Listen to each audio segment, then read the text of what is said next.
you wanted the best, you've got the best podcast. The hottest podcast in the world. The Chris Voss Show, the preeminent podcast with guests so smart you may experience serious brain bleed. The CEOs, authors, thought leaders, visionaries, and motivators. Get ready. Strap yourself in. Keep your hands, arms, and legs inside the vehicle at all times, because you're about to go on a monster education roller coaster with your brain. Now, here's your host, Chris Voss. Hi, folks. It's Voss here from thechrisvossshow.com. There you go. When the Iron Lady sings it, that makes it official. So welcome to Big Show, my family and friends. Thanks for tuning in. We certainly appreciate you guys coming by. As always, we have the smartest, most brightest people on the show, and all of them, but none of them are me, because I'm just the idiot with the mic, and we all know that. So we appreciate you guys coming by and enjoying the wonderful, brilliant people we have on the show. We have a returning guest on the show, a very prolific author. And before that, refer the show to your family, friends, and relatives. Go to goodreads.com/Chris Voss, LinkedIn.com/Chris Voss, YouTube.com/Chris Voss, Chris Voss, one on the TikTok, and Chris Voss, Facebook.com. Rachel Linden rejoins us on the show today. She's got her newest book that came out January 9th, 2024, called Recipe for a Charmed Life. I think this is an autobiography about me. No, it's not. There you go. And she's going to be joining us on the show. She was on the show, I believe, last year for her book, The Magic of Lemon Drop Pie, which was a massive bestseller. She sold so many copies. She at first said she wasn't going to come on because she was too good for us, but then she relented and said, "Oh, I'll do some charity work."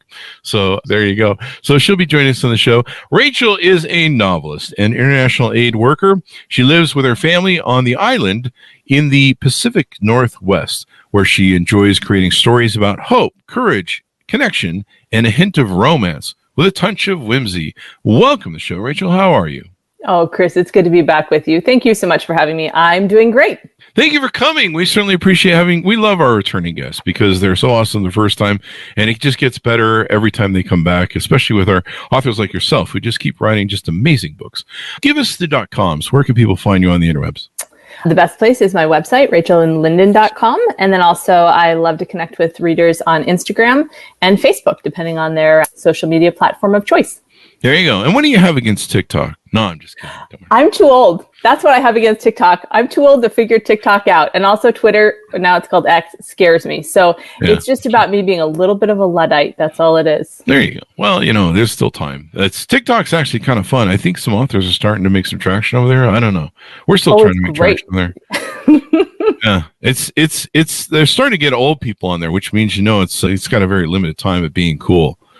They'll probably invent something else soon. So. Old people like you and me, Chris. Is that what you're saying? Well, at least me. You look very young, so I'm going to let you. I'll just take the hit on that one.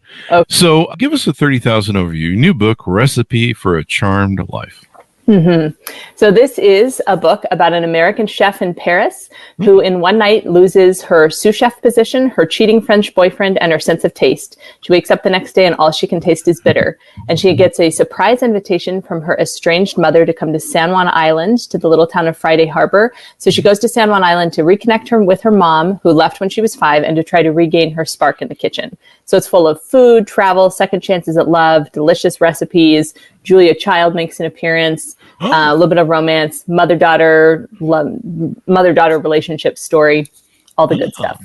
There you go. Mother and daughter relationship stories, those are always good, especially when they get along. I love my mom. So there you go. But yeah, it sounds like she gets whammed there with everything all at once. Lose your sous-chef job and the cheating boyfriend. Oh, no one likes that. She shuts him in a refrigerator. Oh, she does. Yeah, she's kind of, I liked the main character. She's really fiery. She's got red hair and kind of a temper to match. She finds him cheating with the pastry chef and she shuts him in the refrigerator. There you go. Hey, let me check with the attorneys real quick. Hey, can we allot that in the show? Is that cool? Don't do that, ladies and gentlemen. It's fiction. It's a wonderful fiction book. Don't shut people really in a refrigerator. Yeah, don't really do that. It's as revenge. But it works great for novels and books. So is that now you've written several books. Is there carryover in the characters, or each of these a standalone character and new sort of book and plot? No carryover, just carryover in themes. There's always going to be food, there's going to be travel, there's going to be romance, there's going to be family complexity, and there will be magical realism and a hopeful, happy ending, but all new characters every time. So there fun. you go. Now, is the slamming people in refrigerators, is that going to be a new carryover, or is that just a one-off? Maybe. It's kind of fun. I really enjoyed doing it. I mean, one of the fun things about being an author is you vicariously get to do stuff you're not allowed to do in real life. So sure. Did you test this in real life? Because authors do have to do a lot of research. I did a lot of research for this one. I did not actually shut anyone into a refrigerator, but I did spend a lot of time walking through Paris, eating macarons, and then eating oysters. And now I could basically be an oyster farmer because I did a lot of research about oyster farming. So I have had a lot of authors on the show that are like, I always try and figure out when I want to go on vacation, and then I tell the book publishing company, yeah, I got to go there and do some research. Wink, wink, and then it's all research, and then the bills come, and they're like, what is all this research? Eh? Yeah, I know it's the best way to do research. I'm doing research for my next book in Italy in April. There you go. Yeah, and your the last book was August 22, I think, when you came on the show. How often are you putting out books now? Is there consistent speed to it? It'll be about once a year from here on out. There you go. Well, you got to take time when you're at those locales to really do your research. To really savor. I know. I feel like, historical fiction, I have so much respect for historical fiction writers because they're like locked in libraries and looking at original manuscripts and doing all this deep dive. And my research really is like wandering around places eating things. So I do that at In-N-Out Burger. I do that at In-N-Out Burger on the weekends. I still haven't wrote the book, but yeah. What are you researching there, Chris? 4x4, four patties, 4 cheese, different ways of alternating the secret menu to try and get the best flavor out of them. I'm going to be honest, that's a thin plot. I mean, it is right now. I mean, it's actually, when it comes to plot, I'm not very thin from it. So there's that. Oh, wow. So give us a little bit of history on you. How did you grow up, and what made you want to become a writer, and when did you start writing? I grew up in Ohio and Virginia in a family that grew a lot of their own food and didn't have a television. So I grew up with books as my doorway to the world. So I was a prolific reader and then started writing when I was 6. I wrote my first book, which was called Beans, like the vegetable with an exclamation point. And I bound it in Cheerios boxes, cereal boxes. Yeah, this sounds better than my In-N-Out Burger book. No, I mean, beans is not like the most scintillating topic ever, but my mom saved it. She's like, when you're famous, this is going to be worth so much money. So she's got it in a Ziploc baggie in their house, and she's just waiting for the day where I make it big enough that this book is going to be worth something. She's going to put on Sotheby's or one of those auction sites for $10 million. Or she's just going to use it for extortion money. Could there's be. Always that. Yeah. Either way. Yeah. There you go. Maybe there's a future in publishing this Beans. I don't think anyone's used that title yet, have they? Maybe they have. Yeah, there are reasons that book has not been written, Chris, by anyone other than me. I mean, plus you got to get the endorsement from Cheerios and whatever else was in it. Right. Maybe the Bean Lobby. So how did you come to write your first book, and what was it? Other than Beans, you mean? Yeah. I'm sorry. Like the first big book where the publisher was like, "Yeah, we'll let you write something that doesn't involve something made of food." Yeah, exactly. Okay. Well, they're all made of food. Actually, that's the part. I know. It's kind of a theme, isn't it? I see where it started now. Yeah, I did not intend. I grew up in an Italian family though too, so everything revolves around the kitchen. And I did not intend to start writing foodie fiction, but I just kept putting food in, kind of accidentally. And about 2 books in, my editor was like, "Hey, I'm so hungry reading your books that I have to just keep this whole stockpile of snacks, like a drawer of snacks. So you just need to lean into this and make it a feature." So I was like, great. And Bob's your uncle there. That's what we did. There you go. And in the back of how many of your books, is there a recipe for something tasty? We just started that. So that started with started with Magic of Lemon Drop Pie and now Recipe for a Charmed Life. So Magic of Lemon Drop Pie had a pie recipe for lemon drop pie. Charmed Life has 2 recipes for a couple of French things that appear in the book that are yummy. So I mean, these are double bonus books. Not only do you get a great book, you get some great recipes, and then you can feed yourself later. It's like 2 books in one. It's like a regular size novel, and then the shortest cookbook in history. stuck in the back. There you go. But it's like a 2-for-1, folks. Yeah, it's 2-for-1, and then plus, you can eat pie, which there's nothing better than pie. I'm getting hungry just having you on the show again. Darn it. Right? Yeah, people have been actually for this one, they've been putting how trigger warnings, like people online, they'll do the book review and they put trigger warnings. They're putting trigger warnings for hunger on this one. They're like, okay, trigger warning, you're going to be so hungry, make sure you have food to eat. So I may have overdone it. Like there may be a tipping point where now people are like getting too hungry because now it's a trigger warning. Yeah, if we have an explicit show where somebody swears too much on the show, we have to mark that on Apple. So this might be like a warning, intense hunger triggering. Yeah. There you go. Luckily, I'm on Ozempic, so I don't get triggered. It's kind of cool, but it ruins everything you try and eat. But hey, do we get a check from Ozempic on that? Somebody look into that. Damn it, I just gave him a plug. But yeah, Ozempic like totally takes away any interest you have in food. And it was horrible over Thanksgiving and Christmas because I would eat like the soup of whatever the first round of food was at the restaurants we went to. And then they would bring, and I'd be like, I eat like the soup or salad, and I'd be like, well, I'm full now. And then they bring like the main course, and I'm just going, I can't eat that. It was great. So there you go. But so I'm able to resist at this point in time. So what are some of the central themes? I mean, she goes from in your book, she goes from Paris to an island in Seattle. That's got to be quite the different culture shock. And I wanted that culture shock. I wanted to go from a place that everybody dreams of going to a place that is incredibly beautiful, but not a lot of people know exists. So I loved putting it. It's a little tiny, the San Juan Islands are this tiny chain of islands north of Seattle, and they're just absolutely gorgeous. Orca whales and rocky cliffs and vineyards and oysters, and it's delicious. And so I wanted to put it there. My husband's family has a cabin they built by hand up there, and so it's a really special place for our family. And I love to introduce people to it because it's just like this gorgeous little Pacific Northwest treasure. So I liked using those. Maybe you shouldn't tell anybody about it so it can stay gorgeous. No, I like sharing things. I like sharing things in the book so that people can feel like they go without getting out of their armchair. And January and February are the perfect times to do that too. There you go. So in that setting, it's kind of, I suppose, isolating. Does it help bond the mother and daughter together a little bit? Yeah. So this is an interesting, I've turned the trope of like the woman whose life falls apart. She goes back to her hometown that she swore she'd never be back to.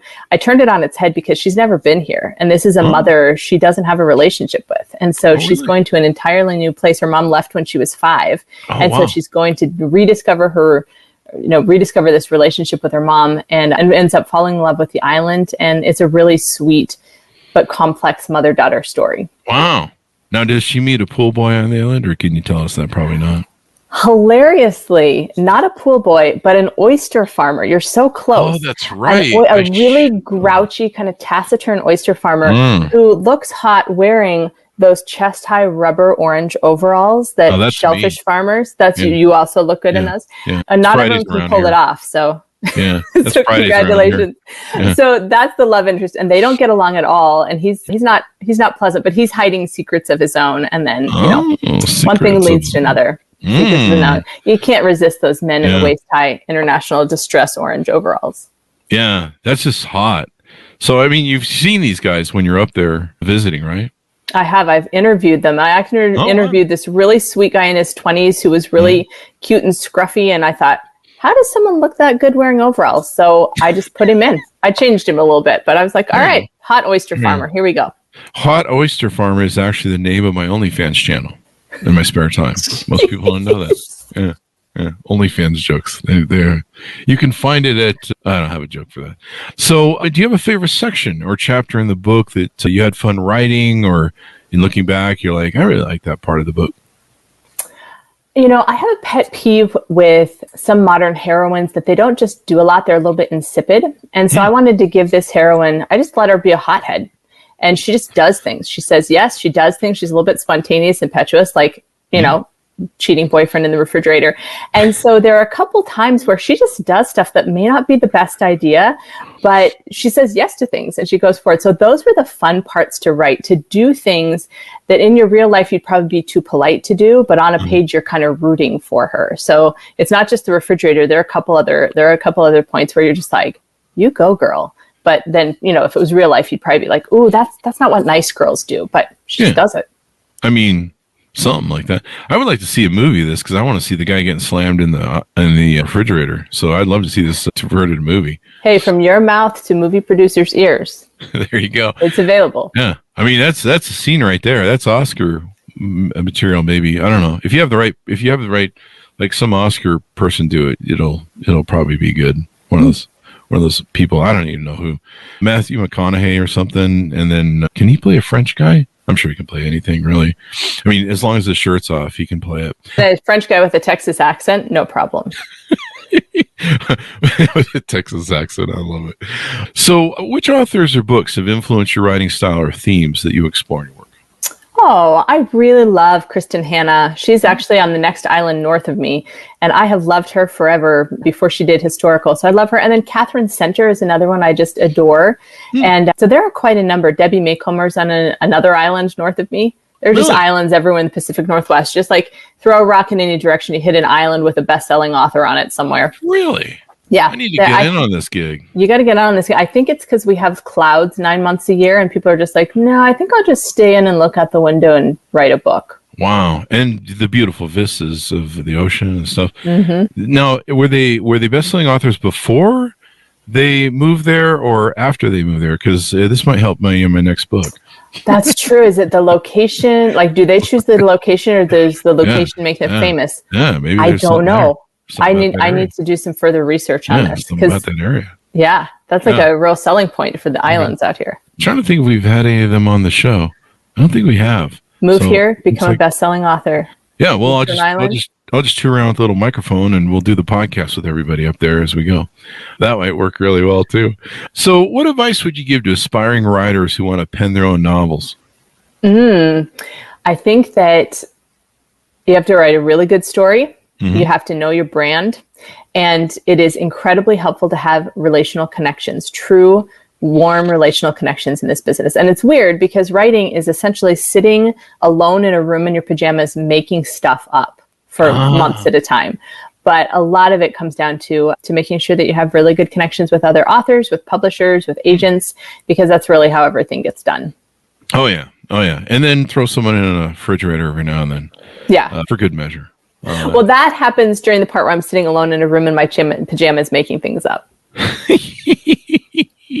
There you go. I should write my pajamas more often. I normally just sit in the beanbag with a bag of Cheetos naked and write, but I like the pajamas thing better.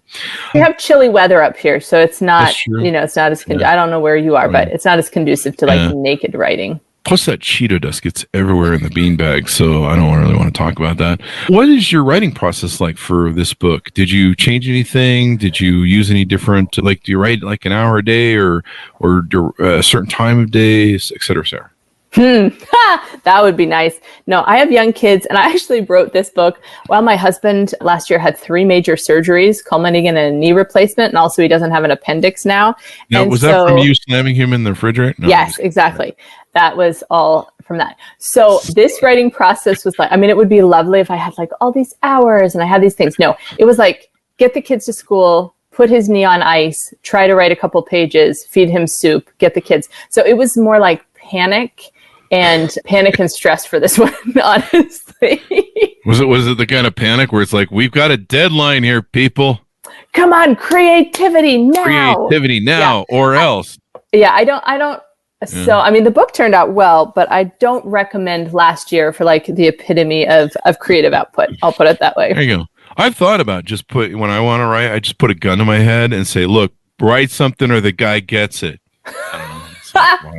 There is something interesting that writers do a lot where they do writing sprints. It's it's like a couple steps down in hazardousness from your method, but you just set the timer for 15 minutes and you see how many words you can get out. And it's interesting because you feel this sense of urgency, like, oh, I'm racing against myself. And it's this little bite-sized piece of time. And they'll do it for, sometimes like they'll do 5 or 6 writing sprints, then they'll take a break. But you can get a lot written in those 15-minute chunks.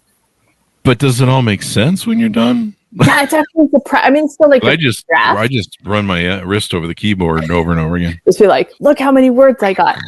Yeah. Yeah, it's sort of surprising when you kind of get out of your own way and don't micromanage it. the word count goes up pretty quickly. And they're not all bad words. Some of them are good words. I'll have to suggest that to my writing accountability group. We got a writing accountability group, and they're taking off, and I'm just sitting here going, I don't know, I got nothing. The only thing I would write probably at that sort of speed is all work and no play makes Jack a dull boy, and then I just write over like Jack Nicholson in The Shining. Which I did reach at a certain point on my other book. I reached a point where I felt like just writing that endlessly, like I was going to lose my mind. But then all the authors like, hey, this is when you're about to break through. And I'm like, you're insane. So I don't know. That's what it does. There's such high highs and such low lows in the writing life. There's always this point where you think, I have written the great American novel. And then there's a point that usually follows not too much further along when you're like, I have spent 8 months writing absolute garbage, like 90,000 words of complete garbage. I need a different career. And those coexist. And, the reality is probably somewhere in the middle. Like, it's not the great American novel. It's not garbage. It's like, you wrote a pretty good book. Yeah. But people seem to like your work and everything else. And you kind of reached that phase. I reached that point where I think it was close to the end. I'm like, no one's going to freaking read this damn thing. Like, this thing's stupid. No one's going to read my book. And then I was like, you know what? I wrote my story, and, mine's nonfiction. And so I was like, I wrote all my stupid stories I've been telling people for a million years in this book, and I just don't care. Like, I don't, fuck it. It's there for now and forever, and no one reads it. I don't care. I did it. And so I just kind of gave up right at the end. That's so sad. There is.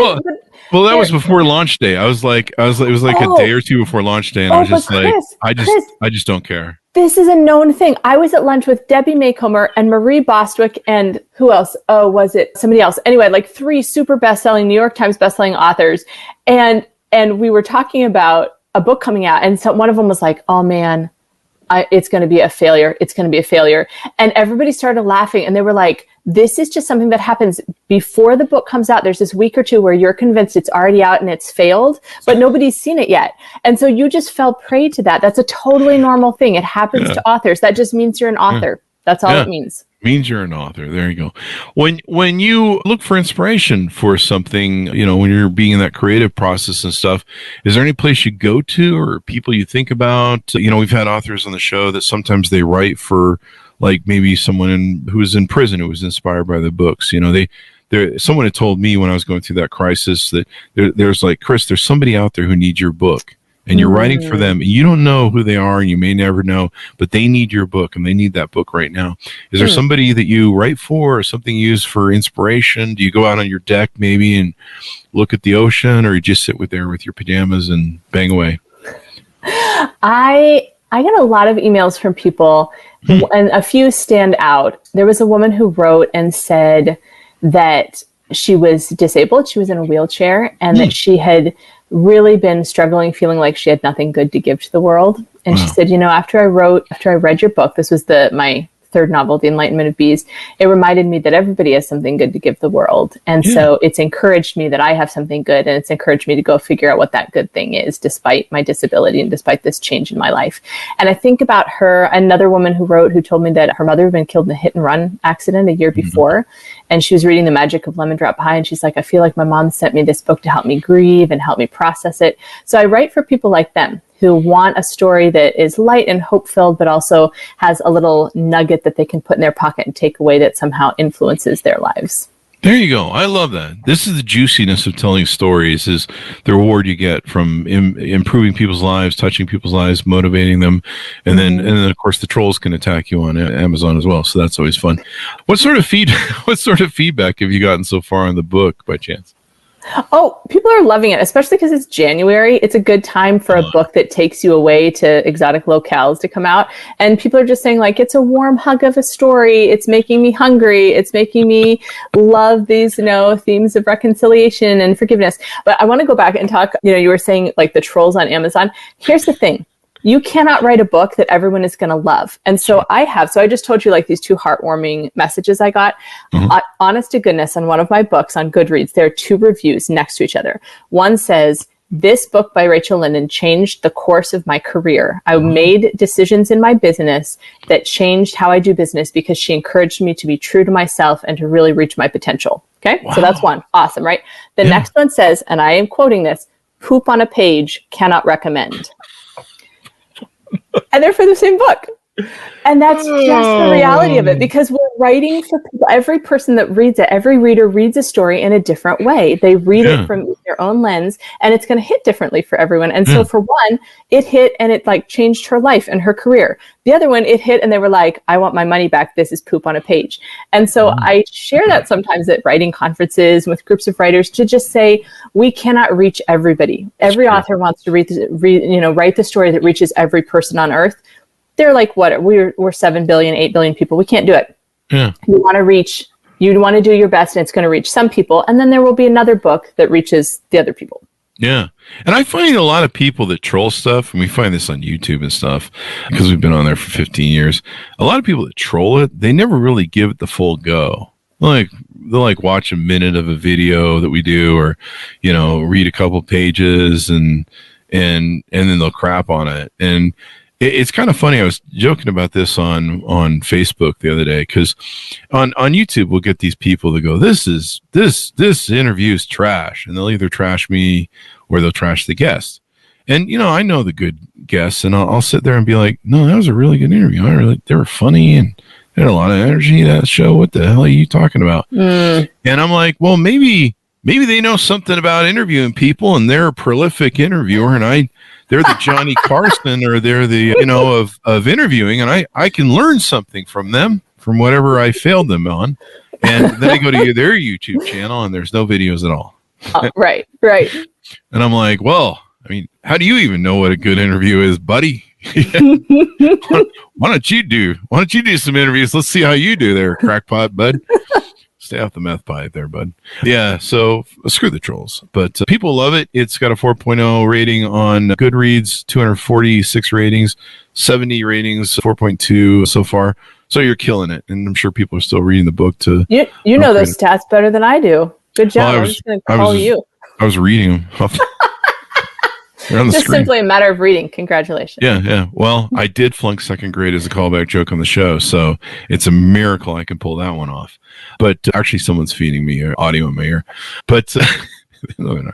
Any further things or you want to tease out on the book before we go? Well, something I think we didn't cover is that we were talking about big themes, that one of the big themes is about forgiveness of self. How do we forgive ourselves when we mess up and hurt people we love? And then how do we forgive people we love when they mess up and really hurt us? And we slam them in a fridge. Yeah. Well, that one, actually, there's a full circle moment to that one that's interesting about taking accountability and not being a pushover. Because there is this delicate place where you don't want to be a pushover and take responsibility to things that aren't yours, but you got to own your own junk. And so this is a story about a woman learning how to forgive and own her own junk. There you go. Own your own junk, people. Maybe you should put that as a coffee mug in the back. You can put that on a coffee. Own your own junk. My problem is I own too much junk. I need to become a minimalist and throw a lot of it away. But it's the new year. It's the perfect time for that, Chris. That's true. What's the old line from Fight Club? The things you own end up owning you. Which describes my last 10 marriages. Anyway, I don't know what that means. Thank you, Rachel, for coming to the show. Give us your final pitch out for people to order up your book wherever fine books are sold. Yeah. Oh, what do you mean by pitch? Just tell them to pick up the book wherever fine books are sold. Here, I'll do it for you. No, here you go. If you like stories that are sweet, whimsical, have a touch of magical realism, have food, travel, second chances at love, have hot oyster farmers in chest-high rubber overalls, have complex mother-daughter stories, and take place in exotic places like Paris and small, charming islands in the Pacific Northwest, pick this up. There are recipes in the back, and you'll enjoy a delicious treat of a story. There you go. Do it or else. Man, you did that way better than I would have, Rachel. Thank you. Thank you for coming on the show. We really appreciate it. Thank you so much, Chris. It's always a pleasure. Always a pleasure to have you on, and fun as well. Folks, order the book wherever fine books are sold. Recipe for a Charmed Life. January 9th, 2024 just came out by Rachel Linden. Check out our previous show with her for her other book, The Magic of Lemon Drop Pie. We had a lot of fun on that show. I remember talking about the pie recipe, and I love lemon pie. Oh, oof. Eesh. Wow. Okay, it's time to go eat, and we'll take a break. So thanks for tuning in, everyone. Go to goodreads.com/Chris Voss, linkedin.com/Chris Voss, Chris Voss, one on the tickety-tockety, and chrisvossfacebook.com. Thanks for tuning in. Be good to each other. Stay safe, and we'll see you guys next time.